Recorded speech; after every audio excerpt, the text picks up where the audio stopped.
The snow fell softly outside the diner, dusting the cracked pavement of Main Street in Willow Creek, Ohio.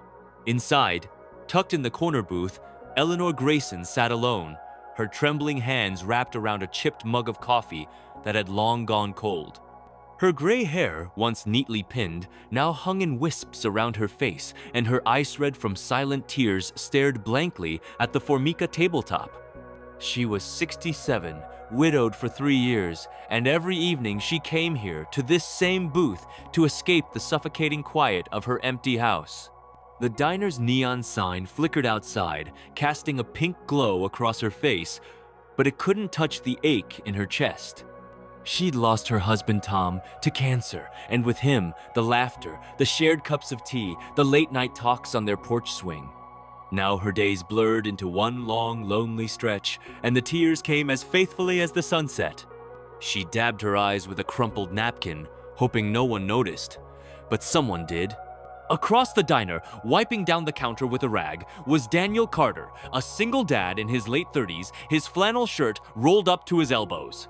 His daughter, Mia, 8 years old and all pigtails, sat at the counter coloring a picture of a turkey for her school's Thanksgiving art contest. Daniel worked the evening shift at Millie's diner, pouring coffee, flipping burgers, and smiling through the exhaustion of raising Mia alone. His wife had left when Mia was 2, and since then, it had been just the two of them, Daniel juggling bills, school lunches, and bedtime stories. He'd seen Eleanor before, always in that corner booth, always alone, her shoulders hunched as if carrying the weight of the world. Tonight, her quiet sobs caught his ear over the clink of dishes and the hum of the jukebox. He paused, rag in hand, and felt a tug in his chest, a father's instinct to fix what was broken, even if it wasn't his to fix. Daniel leaned down to Mia, his voice low. "Hey, kiddo, you okay for a minute?" Mia nodded, her crayon scratching across the paper. He grabbed a fresh pot of coffee and walked over to Eleanor's booth, his boots scuffing softly on the checkered floor. "Ma'am," he said gently, "your coffee's looking a bit cold. Mind if I warm it up for you?" Eleanor blinked up at him, startled, her napkin clutched tight. She nodded, her lips trembling into a faint smile. "Thank you," she whispered, her voice barely audible. Daniel poured the coffee, the steam rising between them, and instead of walking away, he lingered. "Long day?" he asked, his tone warm, like he was talking to an old friend. Eleanor hesitated, then nodded again, her eyes glistening. "Long, everything," she said softly, and the words carried a weight that made Daniel's heart ache. He slid into the booth across from her, setting the coffee pot down. "I'm Daniel," he said, offering a small smile. "I see you here a lot. You got a story, don't you?" Eleanor's breath caught. No one had asked her that in years, not since Tom. She looked down at her hands, the wedding ring she still wore glinting under the diner's fluorescent lights. I don't know where to start," she said, her voice cracking. Daniel leaned forward, his elbows on the table. "Start anywhere. I'm listening." And so, haltingly, she did. She told him about Tom, about their 40 years together, about the garden they'd tended, the county fairs they'd visited, the way he'd hum Sinatra while cooking Sunday breakfast. She told him about the hospital room, the beeping machines, the way Tom's hand felt cold in hers at the end.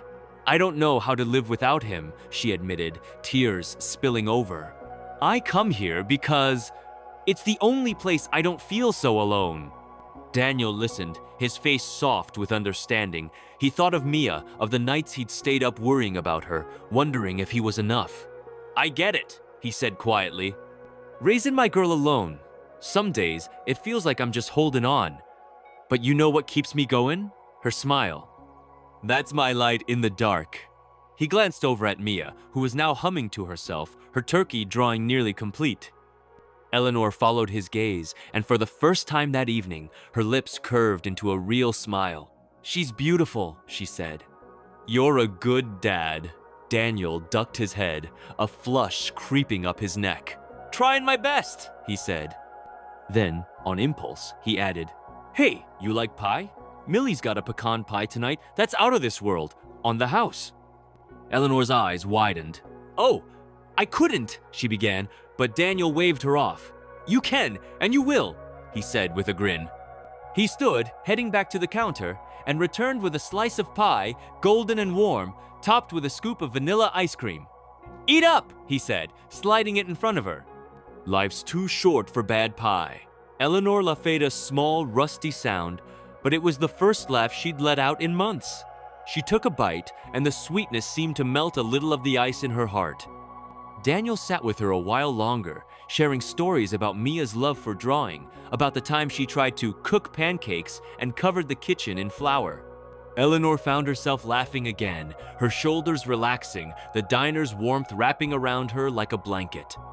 Over the next few weeks, Daniel made a point to check on Eleanor each evening she came in. He'd bring her coffee, a slice of pie, or just a few minutes of conversation. Mia started joining them, shy at first, clutching her sketchbook. One night, she slid a drawing across the tablet crayon sketch of a woman with gray hair sitting in a garden, smiling. "That's you," Mia said, her voice small but proud. Eleanor's hand flew to her mouth, tears welling up. "Oh, sweetheart," she whispered, pulling Mia into a gentle hug. "It's beautiful." Daniel watched, his throat tight. He saw the way Eleanor's face lit up, the way Mia's shyness melted away, and he felt something shift, a connection forming, fragile but real. Eleanor started opening up more, sharing memories of her own childhood, of her mother's apple cobbler, and the way Tom proposed at the county fair under a sky full of stars. Daniel shared his own struggle show. He'd lost his job at the factory before landing the diner gig, how he worried about Mia growing up without a mom. "You're doing right by her," Eleanor told him one evening, her voice firm. "She's got a dad who loves her. That's more than enough." Daniel looked at her, his eyes soft. "And you," he said, "you're stronger than you think. You're still here, showing up every day. That's something." Eleanor shook her head, but her smile was brighter, her tears less frequent. One snowy evening, just before Thanksgiving, Eleanor didn't show up at the diner. Daniel noticed right away, his stomach twisting with worry. He asked Millie, the owner, if she'd seen her, but Millie just shook her head. "Maybe she's under the weather," she said, but Daniel couldn't shake the feeling that something was wrong. After his shift, he bundled Mia up in her coat and drove to the address he'd found in the diner's old customer Loga small weathered house on Maple Street, its porch light flickering. He knocked, his breath clouding in the cold air, and after a long moment, Eleanor opened the door. Her face was pale, her eyes red-rimmed. "Daniel?" she said, her voice trembling. "What? What are you doing here?" He held up a paper bag, the diner's logo printed on the side. "Brought you some pie," he said, his tone light but his eyes searching hers. "And I was worried. You weren't at the diner." Eleanor's lip quivered, and she stepped aside, letting them in. The house was dim, the air heavy with silence. "I couldn't go tonight," she said, her voice barely above a whisper. It's our anniversary. Tom and I, 42 years today. I just couldn't face the world." Daniel's heart sank. He set the bag on the kitchen table and guided Eleanor to a chair, his hand gentle on her shoulder. "I'm so sorry," he said, "but you don't have to face it alone." Mia, clutching her sketchbook, tugged at Daniel's sleeve. "Can I show her?" she whispered. Daniel nodded, and Mia opened the book, revealing a new drawing, a garden filled with flowers, a man and woman holding hands, smiling. "It's you and your husband," Mia said softly.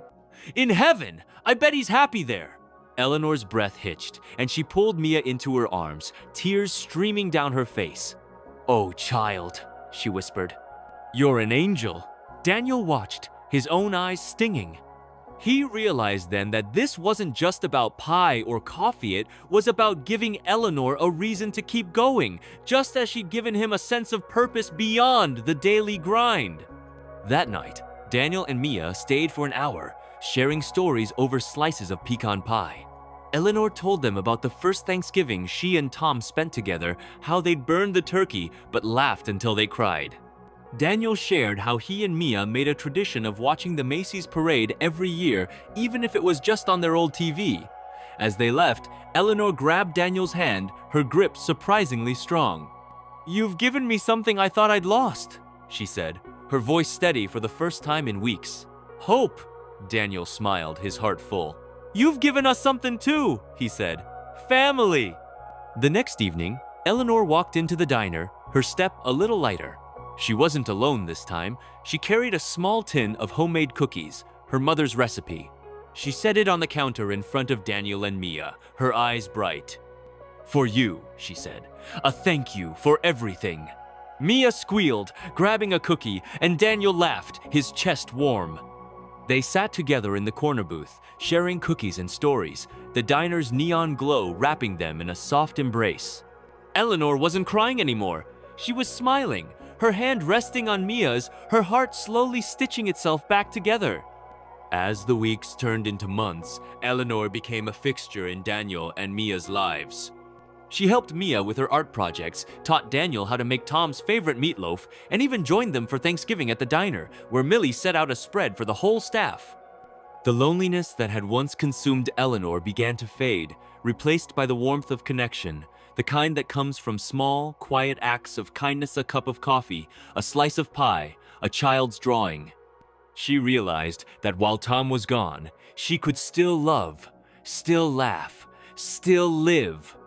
And so, in a small diner in Willow Creek, Ohio, under the flicker of a neon sign, 3 hearts found each other.